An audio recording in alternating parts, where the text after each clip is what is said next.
क्या हिंदू धर्म का ही दूसरा नाम सनातन धर्म है? आखिर ये सनातन धर्म है क्या?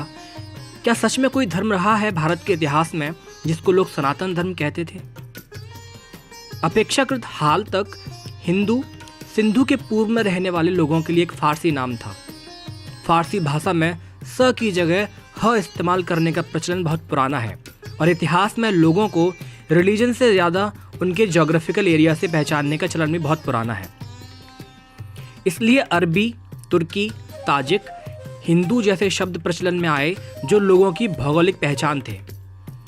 ब्रिटिश साम्राज्यवादियों ने उत्तरी भारत को हिंदुस्तान कहते हुए इस लेबल को उधार लिया। उन्होंने भारत में मौजूद उन धार्मिक परंपराओं के लिए एक नए इज्म का आविष्कार किया जो मुस्लिम, ईसाई, सिख, बौद्ध या जैन नहीं थी और इस अद्भुत असंगठित परंपरा को हिंदुइज्म कहा जाने लगा।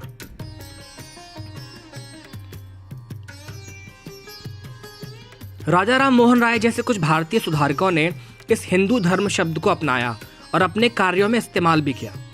फिर भी विशेष देवताओं के भक्त खुद को शैव, शाक्त, वैष्णववादी के रूप में ही मुख्यतः प्रस्तुत करते रहे।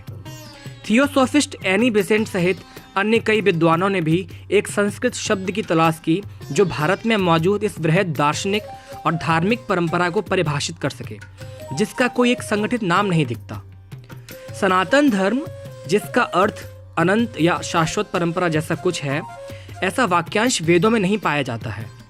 हालांकि वैदिक संहिताओं में धर्मन शब्द जरूर मिलता है, पर सनातन के साथ नहीं बल्कि ऋत के साथ, यानी ऋतस्य धर्मन के रूप में, जिसका अर्थ पूरे कॉस्मिक ऑर्डर या ब्रह्मांडीय संतुलन से है।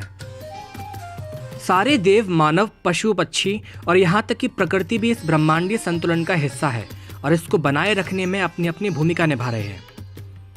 अगर हम समय में थोड़ा आगे आएं तो भी हमें हिंदू धर्म, सनातन धर्म, बौद्ध धर्म या जैन धर्म जैसे शब्द प्रचलन में नहीं दिखते।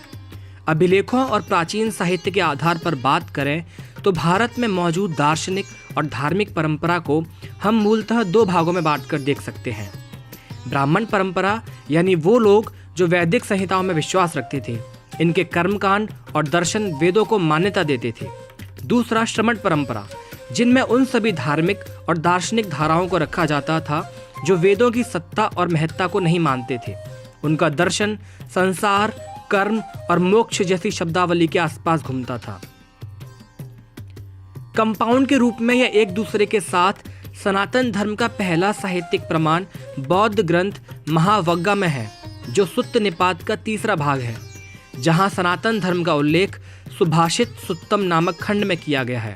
इसमें कहा गया है कि सच वे अमाता वाचा असा धम्मो सनातनो, जिसका अनुवाद कुछ इस प्रकार होगा: सत्य ही शाश्वत शब्द है और यही सनातन धर्म है।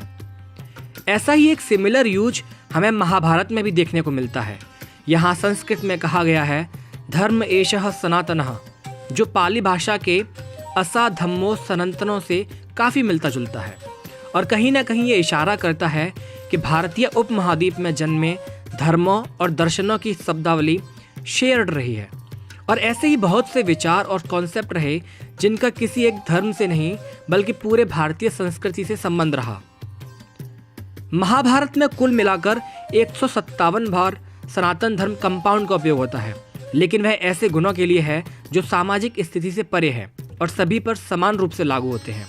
उदाहरण के लिए महाभारत में कहा गया है कि किसी को नुकसान न पहुंचाना, सत्यनिष्ठा, क्रोध से दूर रहना और दान करना, ये 4 ऐसे अभ्यास हैं जिनका आपको पालन करना चाहिए और यही सनातन धर्म है। वहीं जैन ग्रंथ सनातन धर्म वाक्यांश के साथ अहिंसा के विचार को जोड़ते हैं। आचारंग सूत्र में हमें मिलता है कि अहिंसा ही शुद्ध, अपरिवर्तनीय, शाश्वत नियम है।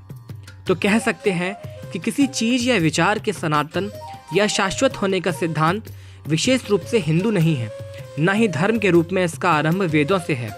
असल में यह कहा जाना चाहिए कि भारतीय संस्कृति की जड़ें सनातन हैं, जो हमारी धरती पर उपजे हर संप्रदाय को आज तक जीवित रखे हुए हैं।